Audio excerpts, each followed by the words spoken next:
Anwar kata saya datang Johor bukan untuk gaduh. Perdana Menteri Anwar Ibrahim hari ini berkata bahawa kehadirannya di Johor di tengah kempen pilihan raya negeri, PRN, adalah untuk melindungi pelaksanaan dasar-dasar yang memberi manfaat kepada rakyat. Berucap di kempen Internet Selamat, anjuran Kementerian Belia dan Sukan di bawah program Jen Madani di Tampoi, Anwar juga menegaskan bahawa dua tidak berniat untuk bertelagah dengan mana-mana pihak. Pilihan raya ini cara kita mahu tolong. Johor tak ditolong. Ada duit banyak dari persekutuan. Tapi kadang-kadang cakap sombong. Saya bukan datang untuk gaduh-gaduh.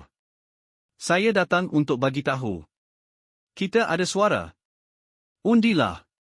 Pintar sedikit. Kalau kita tak jaga kita, siapa mahu jaga? You fikir orang kaya-kaya mahu jaga kita? Kita sendiri mesti fikir anak kita, cucu kita macam mana nanti, katanya. PH, menang PRN Johor saya Perdana Menteri, kalah PRN Johor pun saya Perdana Menteri. Jadi bukan saya sombong, tapi kasih ingat sikitlah, you cakap cermat-cermat sikitlah, tambahnya.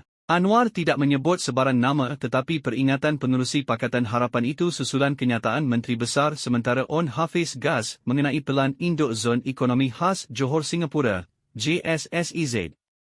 Tanpa menamakan pesaing pilihan raya Pakatan Harapan, PH, di Johor, Anwar juga menggesa kira-kira 400 hadirin untuk memberi lebih banyak masa kepada gabungannya.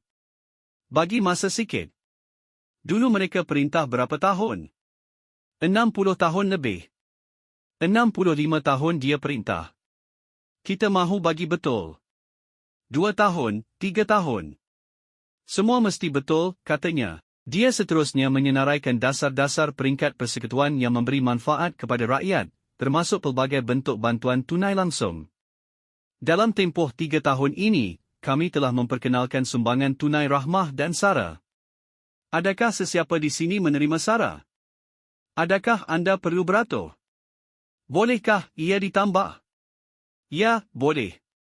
Tetapi saya tidak boleh mengumumkannya sekarang, katanya sambil berseluruh. Dalam ucapannya, Anwar turut memuji kehadiran Menteri Belia dan Sukan Taufik Johari, Menteri Dalam Negeri Saifuddin Nasution Ismail, Menteri Sumber Manusia Ar-Rahmanan, dan Timbalan Menteri Komunikasi Tioni Ching yang juga ahli Parlimen Kulai. Majlis Anjuran Majlis Belia Malaysia itu diadakan di kawasan Bukit Batu di bawah Parlimen Kulai, di mana penyandang PKR, Arthur Cheong, akan cuba mempertahankan kerusinya dalam pertandingan 5 penjuru menentang BN, bersama Muda dan Calon Bebas.